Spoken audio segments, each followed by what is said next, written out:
Welcome back, everybody. I'm really excited I get a chance to talk to an actress who I've been binging for weeks now after my daughter introduced me to the incredible show of Kim's Convenience on CBC. We're speaking with Gabriella Sundar Singh. Hi, Gabby. Hi, Alan. How are you? I'm doing really well. My 15-year-old daughter discovered you, and she discovered the show on Netflix. I didn't know anything about it. I'm in the US. We're somewhat in the dark, unfortunately.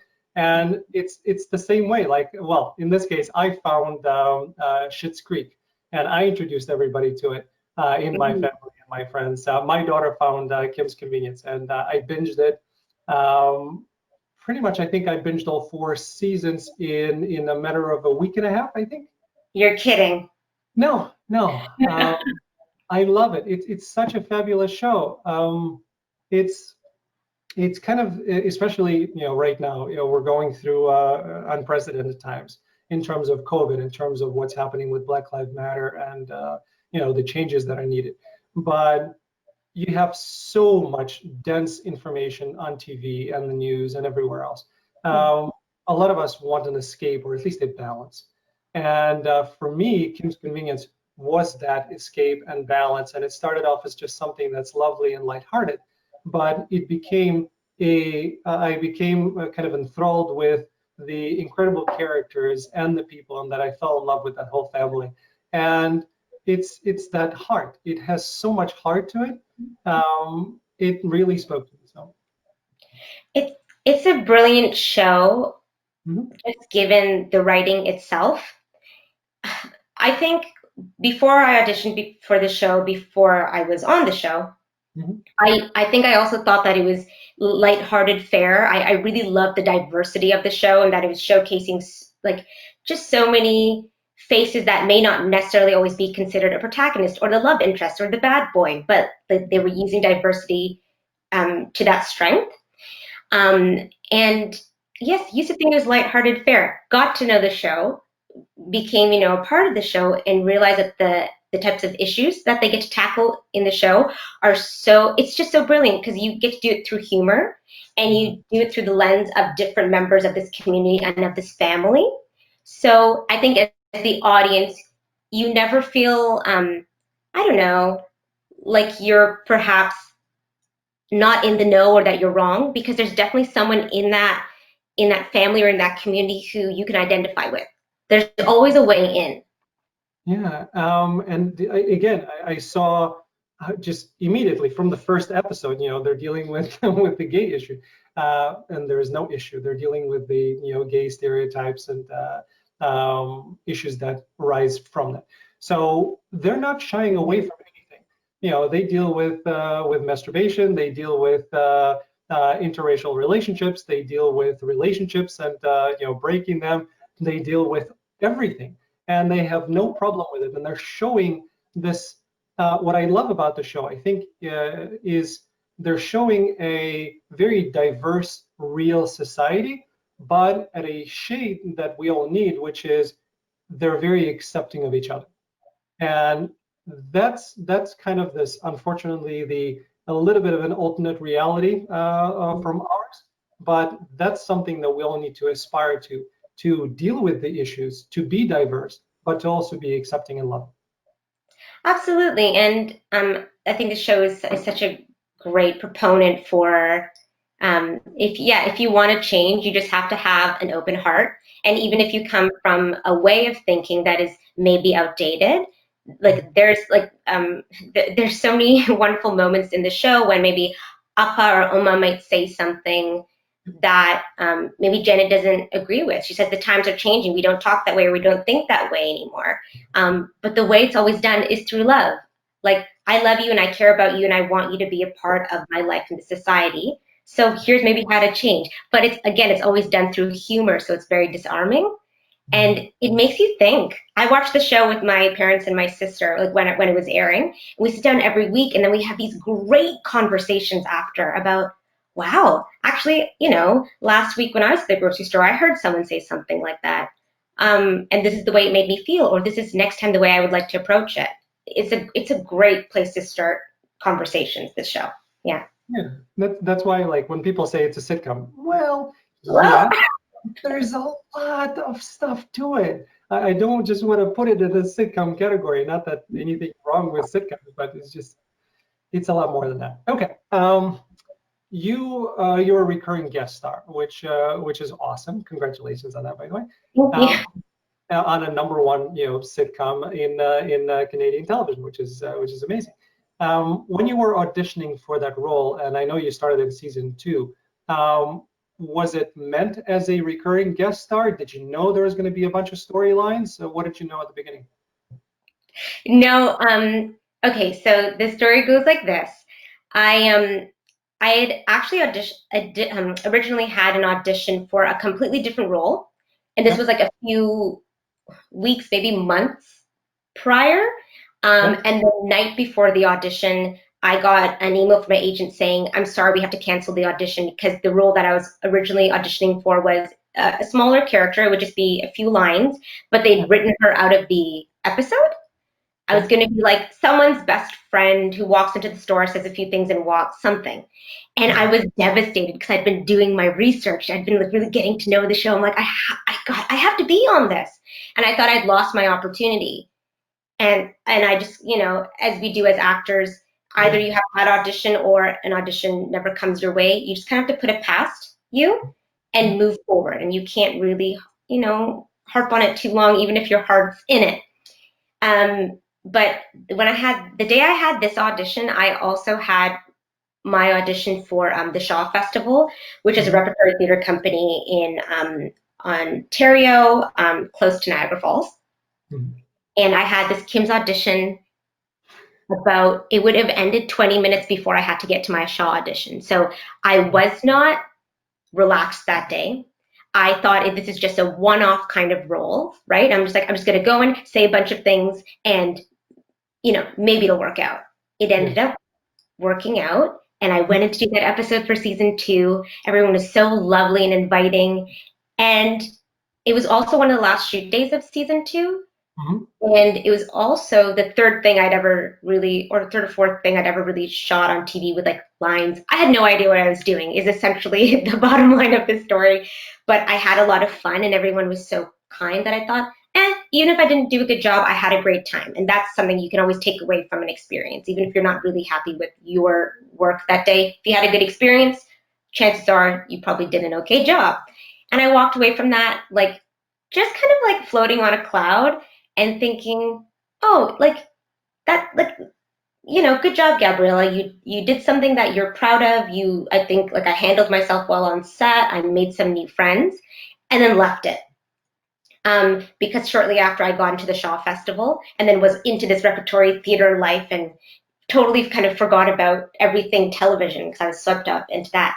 And then I got an email and then a call from my agent a few months later saying, "Hey, they want to bring Chelsea back," which was a huge shock to me because the day that I left, I was like almost in tears, like saying thank you to everybody, like thank you, we'll never see each other again, like thank you for the opportunity. And I never thought it was going to lead to what it is now.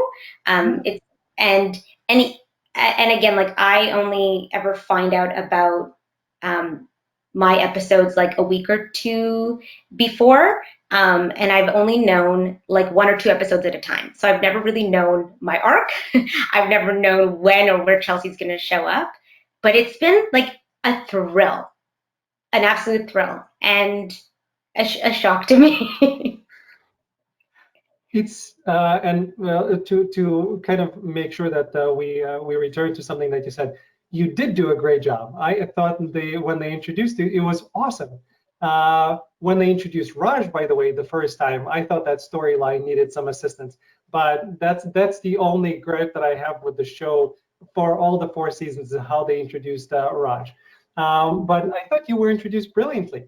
And then you already had that thing, or Chelsea, excuse me. Chelsea already had something that was specific. We're like, okay, interesting.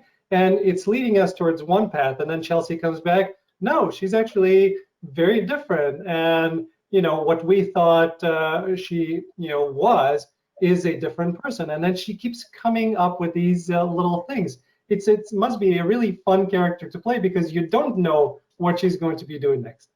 No, I never know what's coming next. And part of the thrill comes from getting that script like the week or two before. So again, I'll be in Niagara-on-the-Lake. I'm working on my plays. I'm heavy in rehearsals, and I get the script and I go, wait, Chelsea's going to do what? Why would she say that? And then I have the fun task of trying to figure out the why, right? So I've had a lot of fun kind of, creating my own history and backstory of this character. And I think she is one of those vessels that you have in a show where you can kind of put a lot into her, and it just kind of adds to whatever this crazy character is. She's full of contradiction, she's full of surprise, but somehow it works, It adds to that tapestry, and it adds to it allows things to flow, and you never know what's going to happen. I don't know if we're giving away secrets. If anybody has not watched all 4 seasons, please pause and come back about 5 minutes later. But I want to talk about a particular scene, which leads me into the next questions of your acting method, and what you do in terms of your choices. Because the episode where there's a kiss between you and Andrea, to me, when I saw it, I mean, as a viewer, I thought, okay, interesting. I like where this is going. I want to see what they do with that storyline. But as an actor, I thought, oh my God, that's so precisely what I remember doing in a Meisner class, which is I see what my kind of scene partner is doing. It evokes an emotion in me. I don't know. I'm going to go with that emotion. We'll see what happens. We'll kind of go with that. Mm-hmm.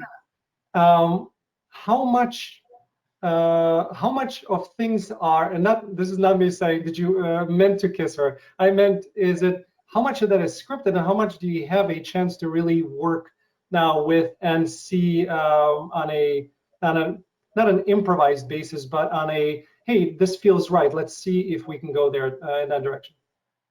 Right. So I can say for that episode, that was one of those scripts that I received, and it was another big like Chelsea shock, where I was like, oh, okay, so this is part of her personality. This is precisely as you said. This is Chelsea, who she's a very, I suppose, spontaneous character. She's in the moment. When she feels something, she needs to do it, and she goes for it because it's like, c'est la vie. What do you have to lose? Which is like completely contradictory to everything that Gabriella believes. So first, playing a character like that it's freeing and it's interesting because it makes me tap into instincts that I don't necessarily have, like as a as me. And in that episode, I think it was it's all completely scripted, but in terms of like what initiates that moment was that it was going, okay, what does my character want? And again, you have to play within the confines of your script. But what do I want? How am I going to get it? And like, what is my partner expecting this? Because you do take after take after take, so it has to seem or feel like it's spontaneous and in the moment. And I think it did end up reading as spontaneous and in the moment, given that for the truth of Janet's character, for the truth of Andrea's character, it's not expected at all. Does that make sense? Yeah. So I don't know. It was a total, like, what do you call it? Like it came out of left field for me, that moment. And maybe you can remind me, because you would have binged it maybe more recently than I have. It does come up, I think, at the end of that episode again. Yeah, close to the end of it. That it was supposed to be, that was, sorry, go ahead. Yeah. And the wink, wink. Yeah. Okay. Yeah, it was nothing. Janet just wanted, she was kind of tapping in and wanted to be friends, and she had her own little agenda, and then this happened because you were close. I remember one of my acting teachers, and I guess we swear on the show as well, so children, please close your ears. But one of my acting teachers said that there is, it's all about how close you are to the other person, because if you get to a certain closeness, you're either going to fight or you're going to fuck. That's Those it. those are the two things that you're going to be doing. So there was a part of me like when you guys were getting closer. Let's take guys out of that. When Janet and Chelsea were getting pretty close, there was like I don't know where is this going? Where I think it may be going. So it was spontaneous. It was shocking. It was surprising. It was like all of those things. And from an acting perspective, it's always interesting to me when you have to be surprised as an actor, but you know it's coming. So you know it's coming. You have to play the beginning. You don't know what's going to happen, even though you do. How do you do that take up to take? Because they have to do, and I think that was in a two shot. So they probably had, wide shots. They had a two shot. I don't know if they were doing. I think they were probably doing coverage of Janet. They were doing coverage of you. So you must have had to do that scene at least a few times. At So least a few times is correct. Yeah, yeah, how do you, from an acting perspective, right. how do you um, get to a point where it is still read as a surprise? Uh, Hmm. how do you do that? Absolutely. And I do want to go back just for a second to what you said. I'm totally on board with you with what you said about like proximity. Same thing I Yeah, learned in theater school. If you're this close, you're gonna fight or you're gonna, yeah, yeah, kiss, whatever you, however you sure. want to put it. Um, which is that's just such a brilliant note in general, like as a performer, to like always have in your head is like, if we're just having a casual conversation, talking this close to your partner doesn't make sense unless you have some other kind of intention. But it's like, I love that you said that. Brilliant. And in order to keep the spontaneity, it's not very hard for me. I'm a pretty anxious person in real life. So um, I just tend to infuse those moments with whatever my own like nerves or fears are. So I take whatever Gabriella is feeling, which is I haven't done a lot of like on stage or sorry, on stage or on screen intimacy. So Mhm. for me, there's already those nerves that are bubbling underneath, and then I need to take that and transform it into Chelsea, like what Chelsea wants, which is not it's not fear and nerves in the same way, Yeah. but I use that same energy to like behind whatever intention Chelsea has, which is um, what do I need right now? But I usually just I feel it with my own fear is essentially it. No, that's great because it works for you. And the first time we talked, when I pinged you on social media, I mentioned that I love the effortlessness with which it comes out. There is no, oh, like okay, I see that she's using this, and oh, okay, this was her intention and an acting choice. I don't see any of that. It's just very very natural and it flows. So whatever it is that you're doing, whether it's you fusing or you're using fear or whatever it is, it's working. I want to know more. You know, that is so kind of you to say. That's one of the things that I worry about the most Mhm. doing any kind of on camera work is will they see the effort in the final product, you know? And I do think a lot of the praise needs to go to like first the brilliant writers who write the words, so like I don't need to try and be smart and come up with anything, but like but to the editors who they know how to capture the right moments of every take, which is you know which ends up with this beautiful final product. um I would say for myself, every except for that first episode in season two, all of season three and all of season four that I shot, I was doing simultaneously while I was at the Shaw Festival. So I work at the festival Tuesday to Sunday. We're in rehearsals, we're working rep. All of us are doing two shows at any given time, plus an understudy, plus whatever other outreach, education events, donor relations that we have to do. And then my only day off is Monday. So I would come home to Toronto on Monday and shoot that episode of Kim's. So truthfully, I didn't have any space to think about anything else except it's Monday, which means I'm shooting Kim's. I have this episode to get through. We have to do all of Chelsea's scenes and coverage today because there are no other opportunities to do that. So for me, it was kind of a matter of it needs to get done. Yeah. I'm so tired.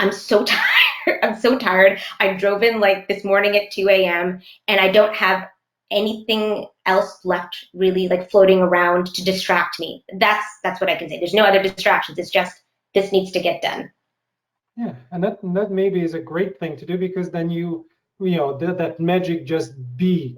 I think you're just being at that point because you don't have capacity or energy for anything else.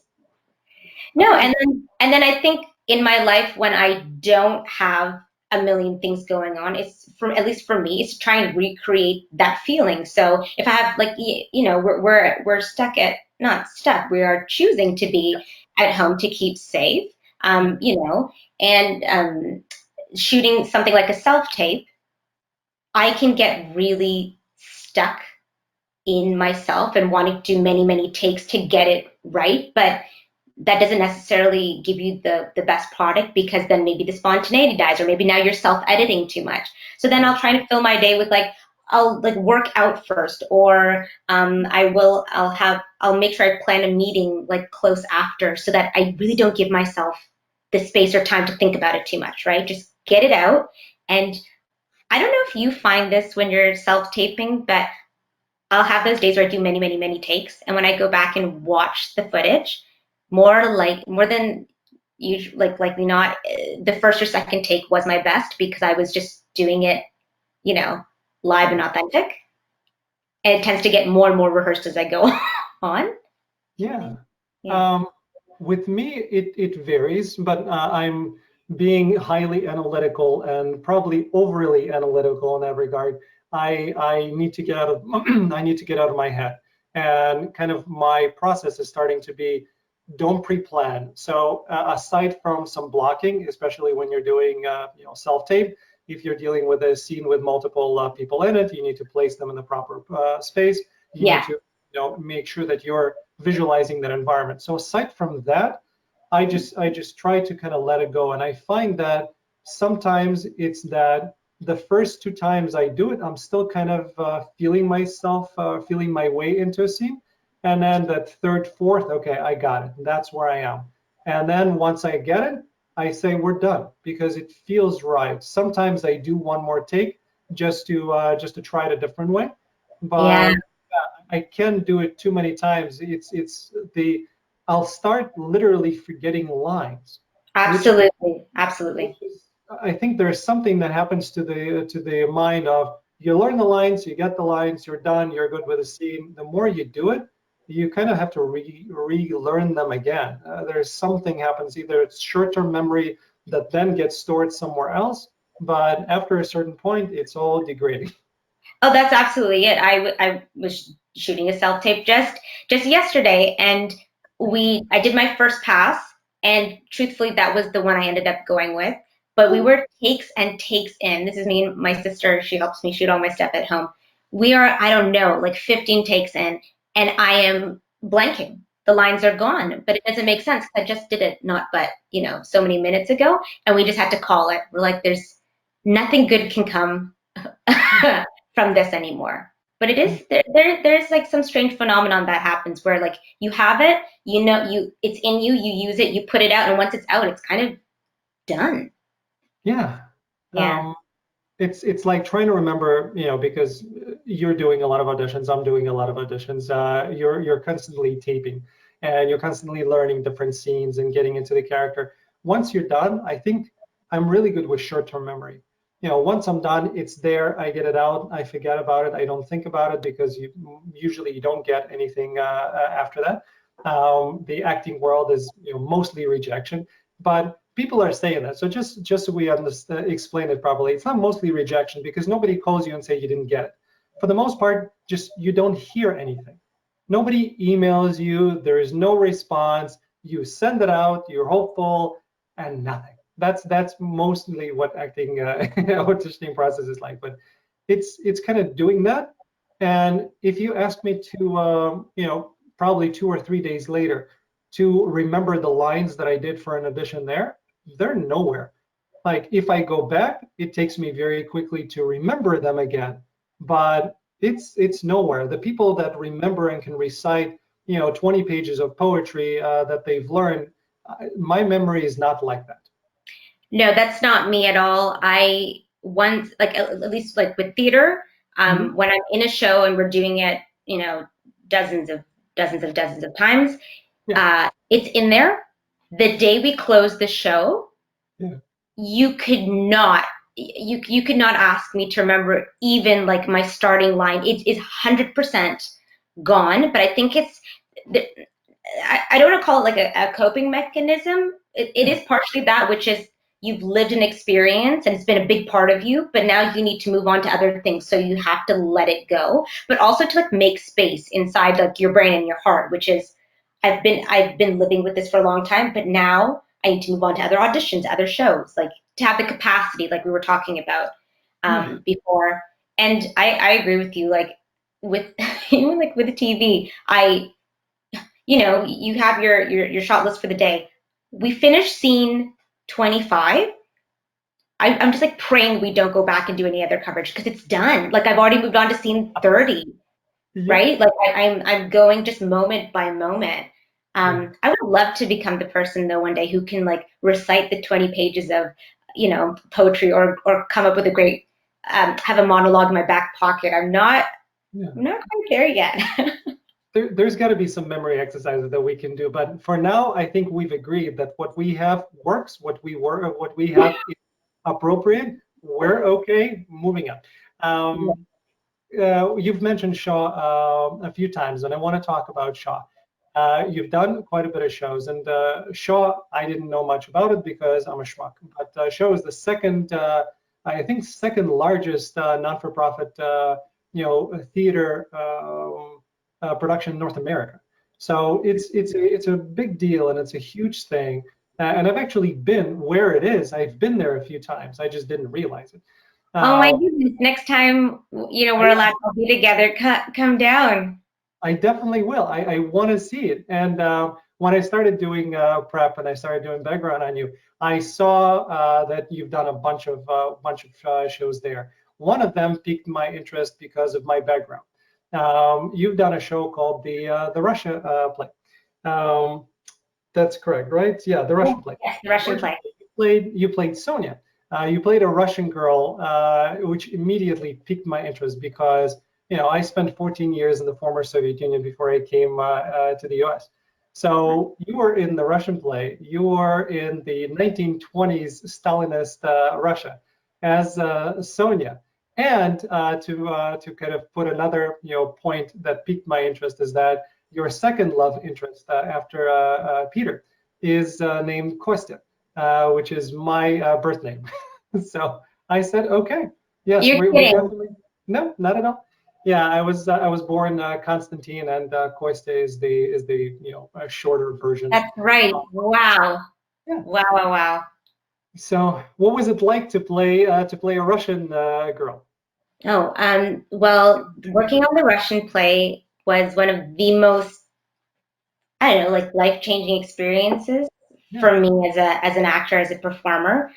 I It's funny. I'd actually seen like a version of it like way back at university. I went to the University of Guelph many years ago to do my undergrad in theater studies, and I think for somebody's like senior directing project, they had to pick a play that's I guess shortish. It runs about 45 minutes, shortish Yep. in length, and like they had to mount it with their own choices. So when I got the audition for Russian, I remember back in my mind I was like, I've seen this before, or I know these words, and it all came flooding back to me. And if and when you ever get to read or see a version of the play, there are particular moments and images that like you can never shake.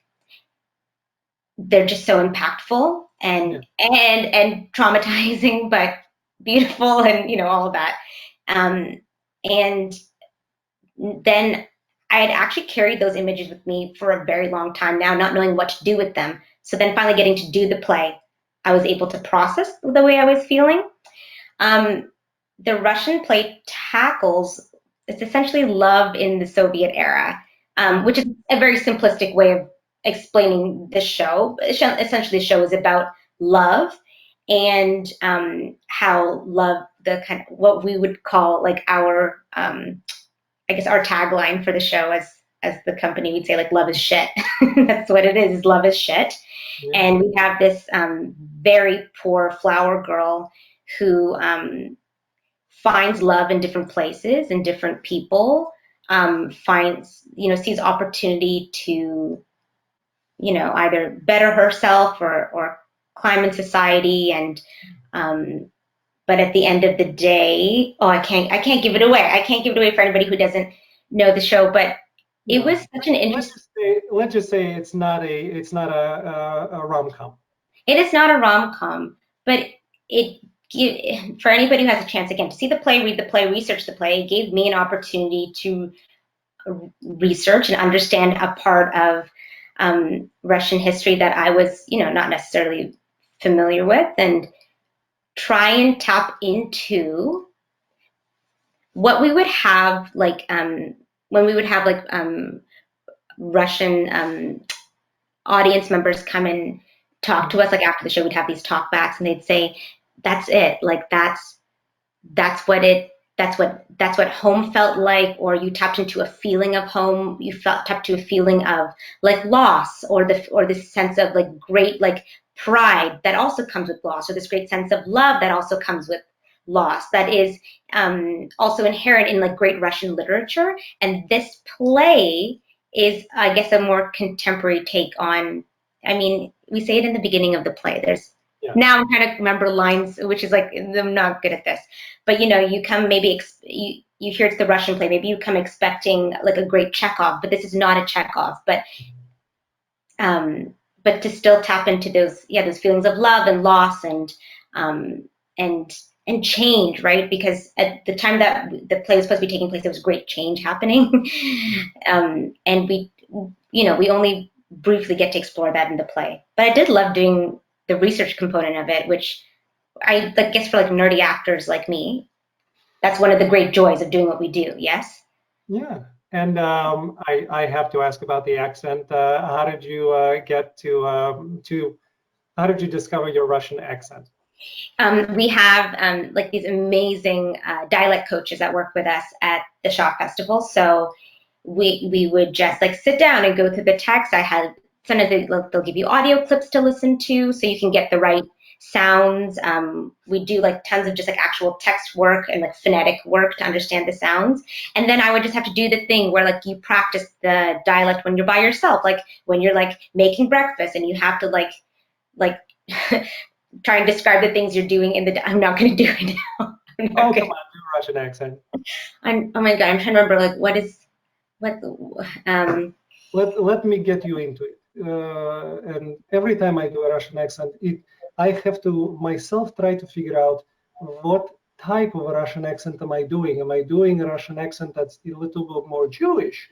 Am I doing a Russian accent that's Moscow or Georgia?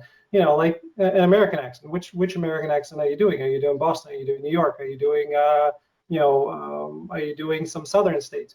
So it all depends. And when I've done films where shorts, it's not like I'm a big time actor yet, but I've done films where I had to employ a Russian accent, and I've tried to figure out which one to use, because you want to use something that's stereotypically recognizable, but not something that's comical. Yeah. That's so right.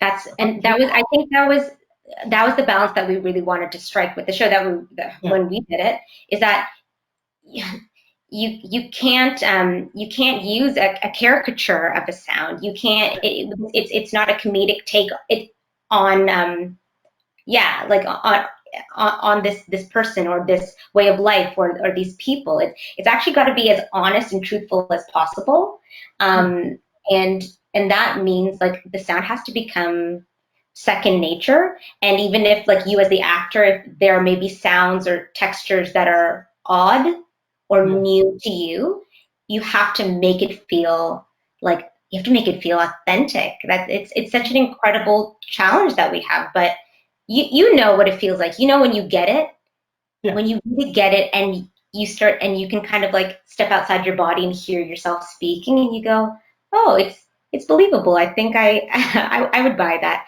I have like a hard time like tackling what I guess what I would consider is like my American accent, or when they ask for, Mhm. you know, in an audition, they'll say we want like a nice, like clean, like American accent. And I don't know if I understand yet what that sound is, or, but there are also so many regional sounds in the States. So, I mean, Yeah, right. I think it's more they call it, and I don't necessarily have it myself because I haven't tried to get rid of the different accent that I have.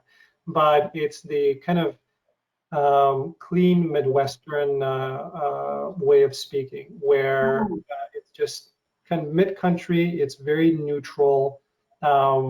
It's more of that.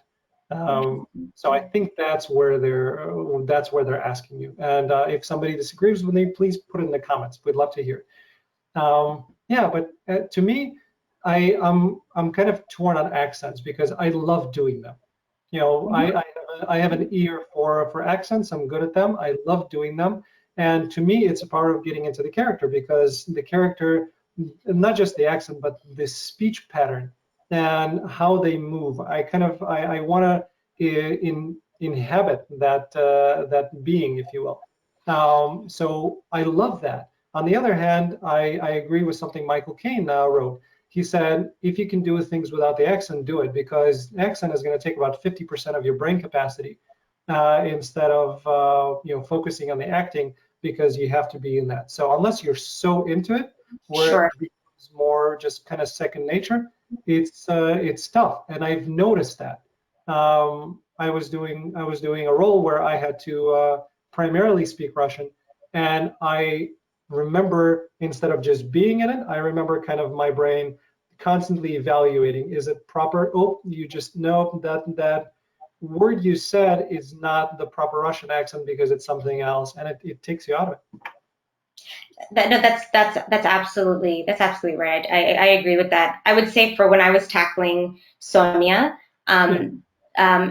when Hannah Moscovich wrote the play, and she's a brilliant Canadian playwright, by the way, who I adore. But the play itself was written, I guess, with the dialect in mind. So the actual, like, phonetically, like the way the words were written out, you couldn't. It was meant to be so you couldn't speak it without the accent. And I Nice. and I think the reason that that was written into the play was that from the very first words, you draw the audience in, and they think they know what to expect because they hear a Russian dialect. They think Mhm. they've come to see a Russian play. They think they know the tropes of a Russian play. They think they know what to expect, and in fact, the play, like, kind of, it ends up subverting your expectations. So I think there's totally like a time and place for using dialect work when it serves, yeah, when it serves the piece and it doesn't take away from your performance, right? Yeah. Yeah. Very cool. Now let's kind of take a step back because your background, from doing the research, and please correct me if I'm wrong, but you started out much more of a dancer, and you first appeared on TV as a dancer in The Next Step.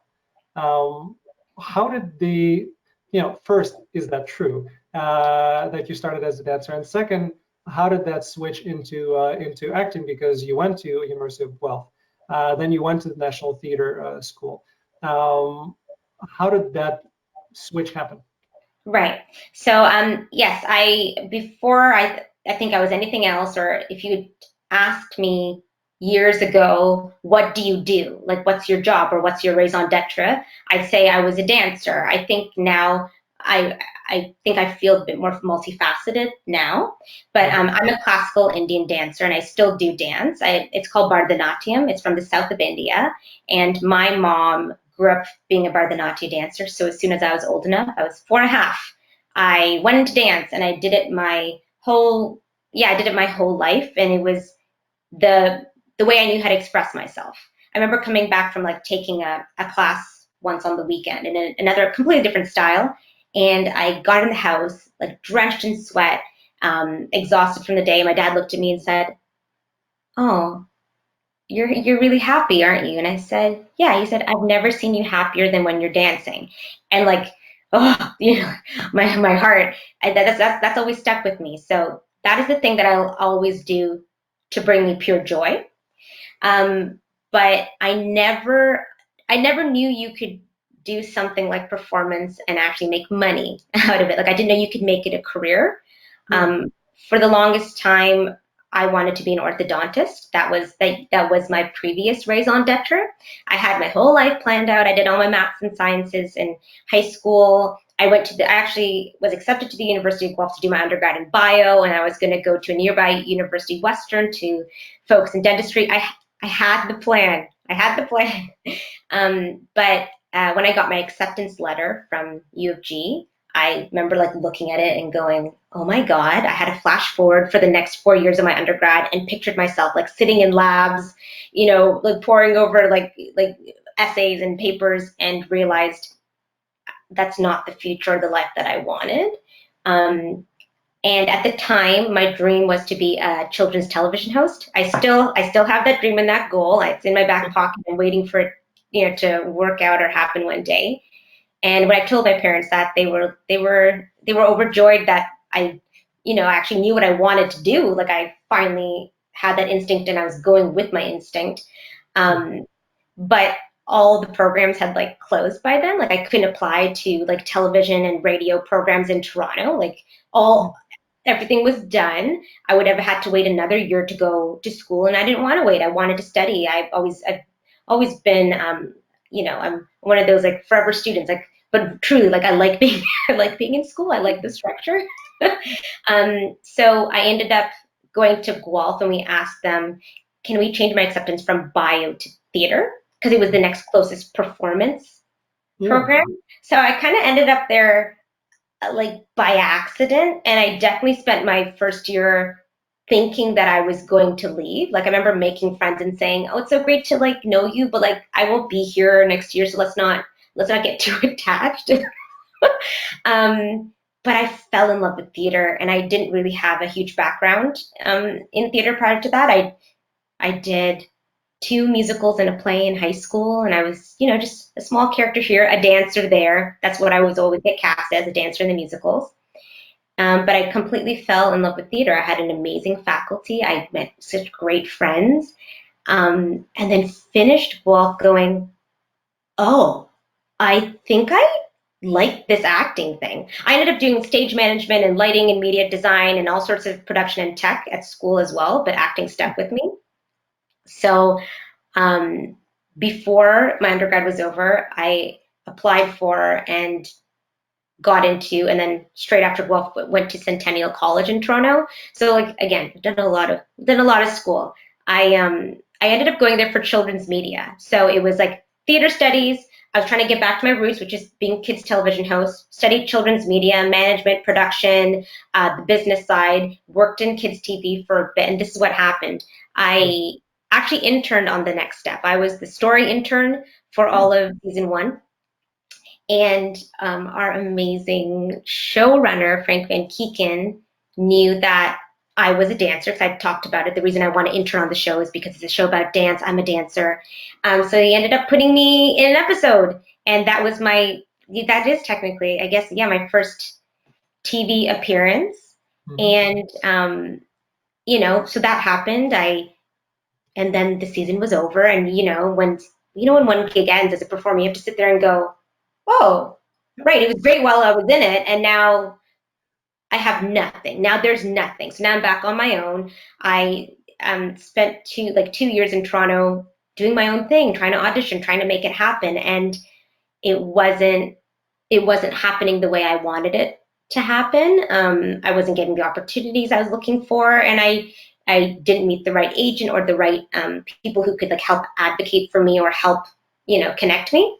So my parents, these are my brilliant parents, sat down with me and said, okay, so you've had your 2 years to try this. You've had a little bit of success, and also things haven't really worked out the way that you said that you wanted to. What do you want to do? And I was like, oh, I don't know. What should we do going forward? Like, what's our new game plan? Because we always we game plan together. That's how we figure out next steps. And they said, would you like to go back to school? I said, yes.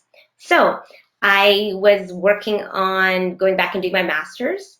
I got into all the programs of my choice, and I was very happy about that. So that's actually, in an alternate universe, that's where I'm at right now. I've finished my master's. I'm working on a PhD. I'm a lecturer. I'm researching. That's in another life. But at the same time, one of my professors from Guelph, Judith Thompson, she's another great, prolific Canadian playwright, asked me to audition for NTS, which is the National Theatre School in Montreal. Yep. I had no idea why she was asking me that. I thought, a school like that, a conservatory, is for, it's for great actors, people who know what they want and know what they're doing, and that didn't feel like that was me. But I took her advice and put my name in the hat and ended up getting in. Again, that was one of those auditions where, like, I felt that I had no capacity left. There were too many other things going on. I was applying for my master's. I had essays to write. I had letters of reference to get. They were bigger, bigger things at stake than an audition. So it just felt like, I'll just put it out there. Who cares? Which is still my favorite way to approach, our work, is just do it. Yeah. And then I think it was after getting into NDS, I realized, oh, I guess I'm actually doing this acting thing full time, because now I've really dedicated quite a few years and a lot of effort and time. And, sometimes you just don't know how things happen, but they happen. Yeah. Maybe years from now, I'll sit down and go, oh, no, actually, I carefully crafted that. And I think I partially have, but also sometimes it feels like, I don't know, it's just happened to me. And I'm very thankful for that. Well, you wouldn't get accepted into NTS no matter what happened to you. NTS is the top theater program in Canada, by the way, with people who graduated like Sandra Oh, Luke Kirby, who I think is a brilliant actor from The Marvelous Miss Maisel. Noah Reed, talking about Schitt's Creek that we were just mentioning at the beginning of the show. He's from there. So you wouldn't have gotten in there if you weren't good enough and if it wasn't predestined. So the fact that you did, I think, just speaks to your ability and the fact that it was meant to be. Thank you. I just want to keep doing what I enjoy doing, and when the opportunity arises, came to me, Shaw came to me, and I'm going to keep chasing those things as long as I can. I do think now, if I were to ask myself, like, what are you? I like to just call myself an artist, which means if I get called to choreograph or do a dancing gig, I'm going to dance. Or if I get an opportunity to, like, write or direct, I want to write and direct. There's so many facets to what we do, so why not try and explore them all? You might surprise yourself by what you're really good at. I think there's what you're good at, and there's also what you like. Sometimes they meet, and sometimes, like, they don't, which is also okay. Yeah, and you should do that. I think it's very important, from the perspective of the world of entertainment and having a job in the world of entertainment. You should be able to do more than one thing. Talking to Sujit Verghese, last week or so, he mentioned that he's a storyteller. So the way that you define yourself as an artist, he defines himself as a storyteller, and he can tell that story from behind the camera, in front of the camera, writing. Whatever it is, he's a storyteller. So, and that allowed him to have his longevity in the business because he can do all of these things. So please continue pushing and trying things, because you never know what's going to happen, and all of them will only make you into a more well-rounded person who's then able to utilize in whatever medium that you're hired to do. You'll be able to utilize it better. So yeah, definitely do it. No, absolutely. Like, listen, the very first thing I auditioned for during my undergrad, oh God, we were asked to bring in a monologue, and at the time, I didn't have a monologue in my pocket. I hadn't been auditioning. I didn't know what I was doing, but I'm like, I'm at university. I'm gonna just try everything. I auditioned. I bombed this audition so hard that I don't know. I was just like, I was shaken. Like, I was shaken for like a full 24 hours, and then had to go, come on, Gabriella, it's okay. We'll get over this. And I ended up emailing my director, Rick Knowles, was one of the professors at the time, and I said, thank you so much for the opportunity. I don't know what you're supposed to do. I don't know what the etiquette is post audition. So I just thought I'll just say thank you for like giving me the opportunity to audition. I know it didn't go the way we wanted to, but he ended up taking a lot of time to just like talk me through in like an audition process because it was so new to me. And he didn't have to take the time to do that for me. So I was very thankful for that. Anyways, he ended up emailing me back and saying, thank you for like your interest in the show. I can't take you as an actor right now, but do you want to assistant stage manage the show? And I was like, sure. And given that opportunity, turns out I'm not a bad assistant stage manager. And I actually like my neurosis, my need for like structure and schedule, and also like paired with like my fear and nerves, make for a pretty good like stage manager who needs to be at the helm of things. You need to constantly be organized. You need to be on top of things. So then, like, I have that skill set. Not that I'm going to become, a professional ASM or SM anytime, but I have those skills that I've taken into other parts of my life, which, I think you always need to be willing to learn. Yeah. It's amazing. Life works in ways that we don't realize why something happened, that little turn, until many, many years later, likely. True. So last question as we wrap this up, because I've taken a lot of your time already, and thank you for that. No, thank you. If you were able to give an advice, and I usually ask this of our actors, if you were able to give a bit of acting advice to a younger version of your acting self, what would that be in your case? If I were to give advice to a younger version of my acting self, wow.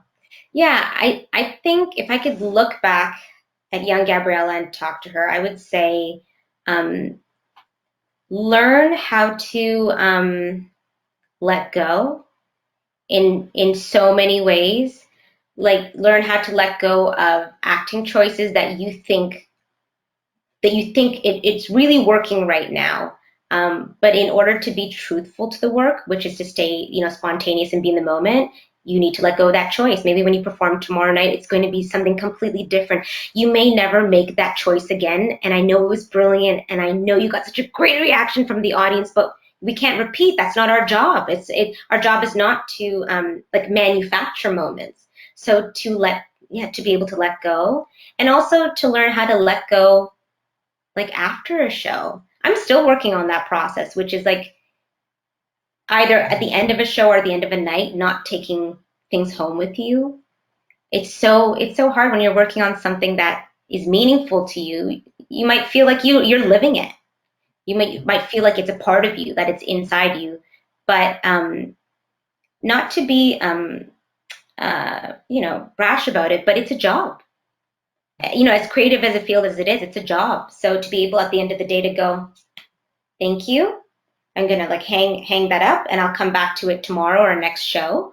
But that's not my baggage to carry. It's my work, and I want to leave work at work. So all the meanings of letting go, I wish I'd understood that maybe sooner. But I think that's also part of an actor's journey, is we discover different ways to let go and be freer as we have more experiences. Perfect. Thank you for that. I think it's valuable not just to the young Gabby, it's valuable to everybody.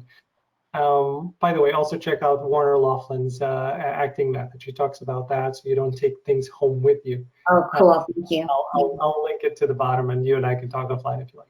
Oh, great. Well, thank you so much, Gabby, for coming in. I enjoy you as Chelsea. I'm glad the show got picked up for 2 more seasons. Hopefully, it gets started to shoot soon, as things get back to some semblance of normal. And best of luck to you, whatever you end up doing in the many variations that you're able to. Thank you. Thank you, Alan, and I wish you the best of luck in this beautiful project that you're doing, all the people that you're talking to, and in your career too. And next time you are in the Niagara region, I will come back. Let me know. I will take you around Niagara on the lake. It's a quaint little town, but I'd love to share with as many people as possible. But thank you. We'll absolutely do. And thank you, everybody, for tuning in. We appreciate it. We know these conversations are not 5 minutes, but that's the point. So thank you for sticking with us. Please tell your friends, subscribe, share, and do the thing. Thank you.